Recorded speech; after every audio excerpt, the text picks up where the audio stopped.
Hello friends, my name is Dante, and lately, I've been in the mood to drink some blood. Oh, I'm sorry. Did I say that out loud? What I meant to say was that I've been in the mood to play some V Rising. It's basically a game where you go around as a vampire, causing mayhem and chaos, enslaving humans, drinking their blood, and slowly dominating the world with your magnificent castle. And just look at how many slaves you can have, it's great! No, I'm fine. You don't have to worry about me. Trust me. I swear I'm fine. While I have you here, I'll quickly explain how this game works and why this challenge I'm doing is so difficult. See, this entire game operates on a level system. You see big number bigger than your number? You no fight, you run. Simple as that. As you start to equip better gear and new weapons, your level goes up, making you stronger and better able to handle the threats around you. This includes the absolute unit of a boss tree that expands all the way up to level 90 for the final boss. And big surprise, the weapon you end up using is incredibly important. Just a single weapon alone can get you all the way up to level 27, which is kind of insane. But Dante, I hear you say, why is leveling so important? Well, for every level lower you are than your enemy, you end up dealing 4% less damage to them, and you also end up taking 4% increased damage yourself. So, for example, if I'm a level 20 and a boss I'm fighting is at level 30, they'll take 40% less damage from my attacks, and I'll take 40% more damage from them. As you'll soon see, this ends up becoming a major problem for me. It just goes to show how important having the right gear is, and how critical those 27 levels can be. But you know what?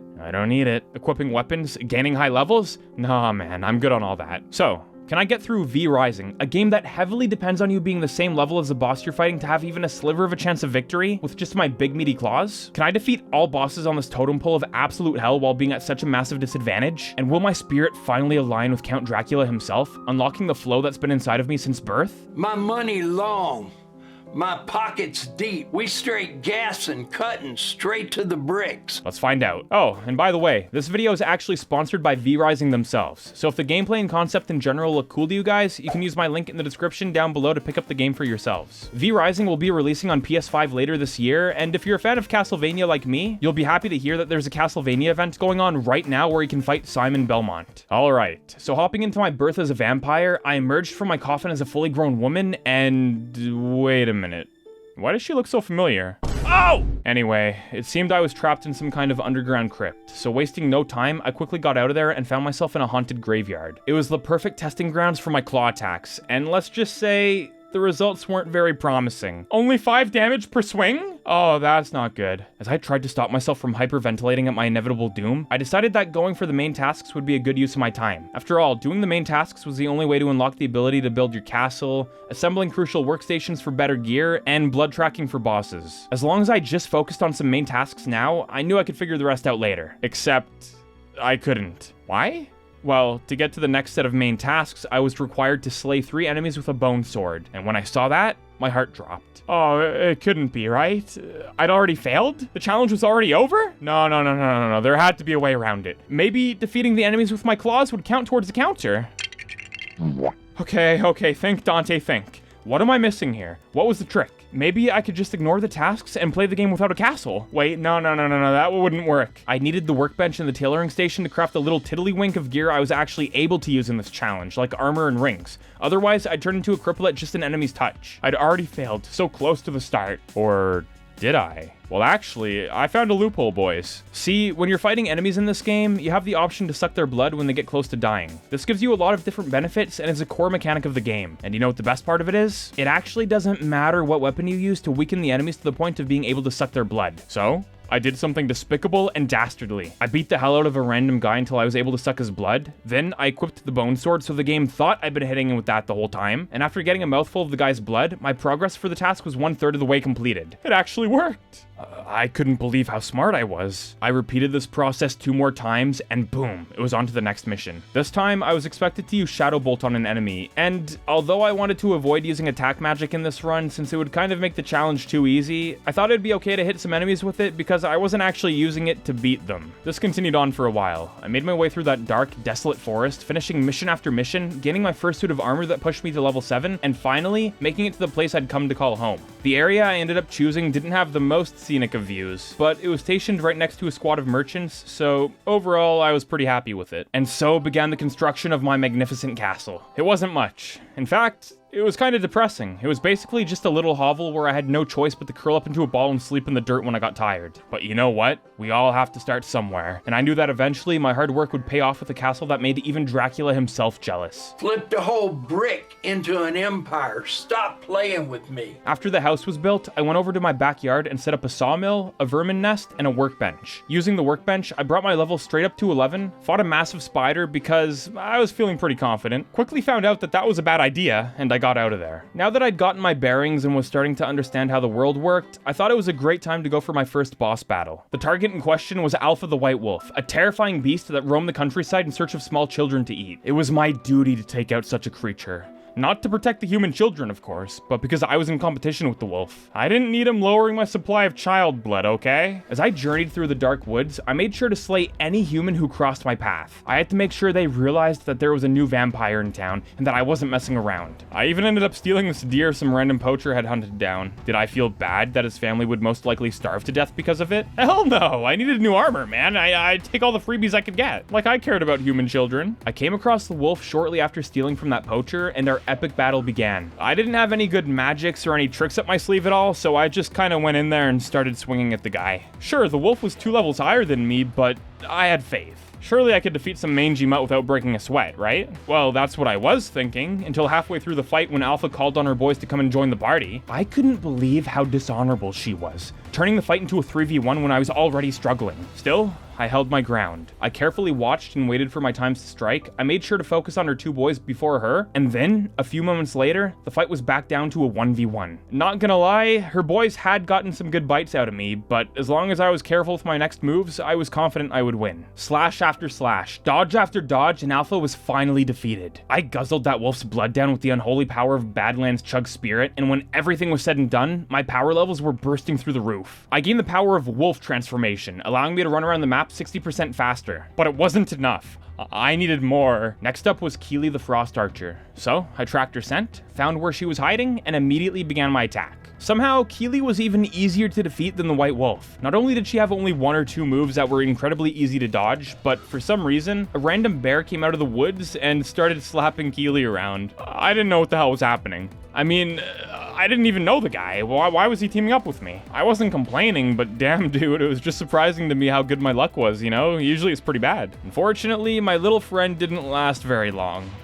Poor guy. Thankfully, he'd done just enough for me to whittle Keely the rest of the way down, and although she tried desperately to seek help from her comrades when things weren't looking good, it just wasn't enough. Keely's blood was mine for the taking, and the power that coursed through my veins was intoxicating. I think I was starting to get addicted to this. The blood of the innocent was delicious. After that, I went back home and worked on my base some more. I crafted a tannery, made some new pants, and boosted my overall level to 17. Don't get me wrong, I was still a long way from level 90, but hey, I was slowly making progress. Life went on like that for a while. I'd track the next boss on my list down to some nearby area, try my best to take them out while dealing with their lackeys, and after defeating them and doing some renovations to my house, the cycle would repeat. There didn't seem to be any issues with this strategy, and I was steadily progressing at a good rate. Then, the reality of my situation slapped me across the face. There I was, hunting down Errol the Stonebreaker, when I happened to come across his mine out in the middle of the woods. At first, everything seemed to be fine, and I was wiping out his men like they were nothing. But then, when I found myself in a crazy battle against half a dozen of his men, I started to sweat. The arrows, the combos, the traps, everything about fighting a group of enemies was just terrible. Because I barely did any damage with my weak little slaps, taking out even a single person took a massive amount of time and patience. So when I was trying to do that, while also dodging a barrage of arrows and trap attacks, my little brain just couldn't take it anymore. For the first time in my life, I tucked my tail between my legs and retreated. When it looked like I had finally lost them, I broke down into tears. How was I supposed to do this? I hadn't even found Errol yet. Those were just his unpaid lackeys, and they made a fool out of me. Did I really think I could continue up the boss ladder like this, easily snatching up victories without needing to plan or strategize at all? No, that wouldn't fly. Not anymore. So I devised a plan. I'd lure out Errol's boys one group at a time and take them in 3v1s. And when their bodies were all broken and bloody on the floor and they begged for their lives, I'd start seductively dancing on their corpses, rubbing in the fact that I'd outsmarted them. It was a brilliant plan, and it worked out perfectly. I then headed down into Errol's pit, made a fool of him in front of his men, and robbed his hideout of everything they owned. In other words, I'd officially wiped out the second row of bosses. Hell yes. Ooh, I'm so happy. As sweet as my victory was, though, I couldn't help but worry. What if a future boss started summoning his little apostles during battle? Sure, I could handle a guy or two now, but what would happen when the bosses started to get harder? Could I actually defend myself and push through to the end? Or would I fail horribly, turning my feared name into a complete joke? Well, either way, there was no point in worrying about that potential future. I just have to deal with that problem when it came up. When I got back home, I finally unlocked the blueprint for castle floors and walls, and my god, just look at it. Look at how much more beautiful it is in that little hovel I was using before. It's not even a contest. This was where my house renovation arc began, and I'm not kidding when I say I could have spent over a dozen hours doing this. It's just so satisfying. After completing 2 rooms of my new home, I placed red torches on the inside and outside, signaling to the entire world how evil I was, and that if anyone trespassed on my property, they'd regret it. Everything seemed to be coming together beautifully, and I couldn't wait to finish my castle's construction. For now, though, it was time to do some more hunting. The next target on my list was Grayson the Armorer, and this guy was brutal. Not only did he throw out an absolute unit of caltrops in the beginning of the fight, he also summoned an archer to start shooting at me as we battled it out. Yet another coward who couldn't face me alone, huh? I was starting to see a common theme here. Really though, it wasn't a bad idea by him. Trying to balance 2 enemies at once while also trying to avoid the caltrops was starting to make me slip up. And as if that wasn't enough, halfway through the fight, the sun just decided to rise up out of nowhere. So now, not only did I have to avoid all the caltrops and Grayson's attacks, I also had to stick to the shadows if I didn't want to get the worst sunburn of my life. It was just too much, man. But somehow, some way, I was able to squeak out a victory. Just barely. This would not fly. Yeah, I was happy about winning, but the fact that I nearly died in the process was embarrassing. I needed to get stronger. I needed more power. That meant delving into the worlds of magic and alchemy. By defeating Grayson, I had acquired a spell that allowed me to weaken my enemies and take less damage per hit. This was great and would be a big help, but it wouldn't be enough. My attack power was still lacking, and taking out bosses was still way too slow. I needed a way to expedite the process. In comes my little friend, alchemy. Being an alchemist had a lot of benefits. You could create salves that regenerated your health over time, you could make brews that boosted your magical power, and you could even create resistance potions to protect you from the harsh elements. But I didn't care for any of that. No. I only cared about one potion, and that was the Brew of Ferocity. This brew would increase my physical power by 4 for 60 minutes, and because my attacks were so weak to begin with, this was huge. I needed it. I immediately went around the lands collecting all of the materials for the brew. This included morning lilies that could be found in a haunted graveyard, Hell's Clarion that was randomly placed along trails, fish bones from the enemy encampments I'd raided, and the alchemy table recipe from some loser called Clive the Firestarter. Everything was now in place. I headed home, crafted my beautiful alchemy table, realized I had to buy the potions recipe from one of my merchant buddies, crafted 3 bottles of the stuff, and went out into the world feeling more powerful than ever. Except I left all of my potions at home and didn't realize they were missing until an hour later. It was time for a boss rush. I went out into the woods and tracked down Lydia the Chaos Archer. After beating her, she gifted me the ability to attack 20% faster while also igniting my enemies to do damage over time. Next, I took out Nibbles the Rat, and man was he ever difficult. He sicked his entire bloodline on me, and let me tell you, that was terrifying. By the time I defeated his first set of children, he'd already summoned a second set, and believe me, that disgusting creature definitely had a third. It was literally my worst nightmare for a boss fight, and I almost died 2 separate times during it. But thankfully, after luring him into my castle, I was able to finish him off without a problem. Nibbles gave me rat form, a way to stealthily invade an enemy's encampment without them noticing. Around that time, I started to get pretty lonely. Here I was, taking over the world one human at a time, and I had no friends to enjoy the party with. This really bothered me, so I decided that I was going to make a positive change in my life. I headed over to a nearby farm, terrorized an innocent family, and mind-controlled the mother to come and join me on my quest. Unfortunately though, she was a bit too weak, and I was only looking for strong people. So I released her, which had the unfortunate side effect of instantly killing her. Not knowing what to do, I just kinda left her dead body in the front yard. After that train wreck of an incident, I gave up and returned home. It looked like I'd be spending the rest of my life alone, with no one to share in the joys of world domination. Oh my god, it's like a dream come true. So yeah, I ended up recruiting them against their will and naming them Billy Joe. I was so happy to finally have a friend. But of course, this meant I'd need to expand the castle. There simply wasn't enough room for the 2 of us. Well, would you look at that? Isn't it just wonderful?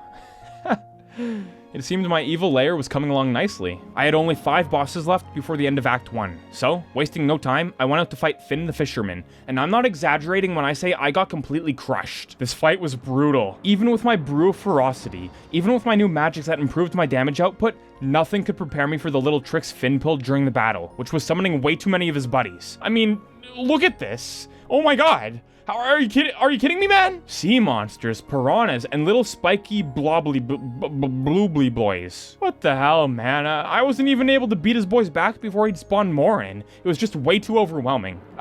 I couldn't do it. Devastated at my very first defeat, I returned home and talked to Billy Joe about it. He suggested that I level up my gear if I wanted to stand a chance. Do you think me a fool, Billy Joe? That wouldn't work at all. See, I was already at my max level. My armor was as good as it could be, my magic abilities were flawless, and the Brew of Ferocity was my best option for a potion. I was hard stuck, and if I wanted to progress any more, I'd have to skip over Finn, skip over the other 3 bosses, and go right for Quincy the Bandit King, aka a boss who is 10 levels higher than me. I had Billy Joe exterminated for insubordination. I really didn't need crazy people around me who tried to put insane ideas in my head. But then, as I sat in that castle all alone, I thought of something. Maybe Billy Joe was right. Maybe he was onto something. Maybe I should skip over Finn and go straight for the others. So I did that, and I beat Kodak my very first try. I then went on to fight Pelora, and I beat her my second try. And the other guy? Well, I didn't fight him, but now I'm realizing I should have, because that would have been way more inspirational. Anyway, Billy Joe was right all along. I had the power within me to defeat the enemies who stood in my way no matter how disadvantaged I was. Sure, Finn had gotten better of me, but he cheated. If it was a 1v1, it'd be over instantly. That's right. I wasn't weak. I was more powerful than anyone or anything. It was at that moment I decided that Quincy's lease on life had expired. I charged into his massive encampment, wiped out all of his men like they were nothing, and proceeded to get absolutely destroyed. Huh? Oh my god. Look at how much damage he does. Look at how much health he has, and... Oh no. He summons a god-tier companion at the halfway point of the fight and constantly replaces him. That was it. I was done. There was nothing I could do. I needed to unlock better armor and equipment to get stronger, but defeating Quincy was the only way to do that. With the most cruel catch-22 having slapped me across the face, I curled up into a ball and cried until I didn't have any more tears left to shed. But then, my fighting spirit came back. To give up so late into the challenge was blasphemous. I just couldn't do it. I knew that it was possible if I tried hard enough. All I had to do was focus all of my energy on the summoned companion before Quincy could summon another. Then, I'd whittle Quincy down bit by bit until he summoned again, and the process would repeat itself until I won. Sure, progress would be extremely slow, and I had to make each move very carefully, but I knew that if I tried hard enough, I could do it. And then, this happened. Yeah, baby! You're dead, Quincy! Suck on that, idiot boy! You like that, huh? You like that? And with that, boys, Act 1 was complete. I'm gonna leave it there. If you want to see me continue this brutal challenge in a part 2, let me know and I'll try my best to defeat that level 90 monster at the end of the boss tree. Is it possible? I really don't know. But we got this far, and with the defeat of Quincy, new, better armor and workstations have been unlocked. I think there's a chance. If you enjoyed this video, subscribe to me, click that bell or else you pretty well aren't subscribed to me, and make sure to check out V Rising in the description down below. Thanks for watching, and I'll see you all in my next video.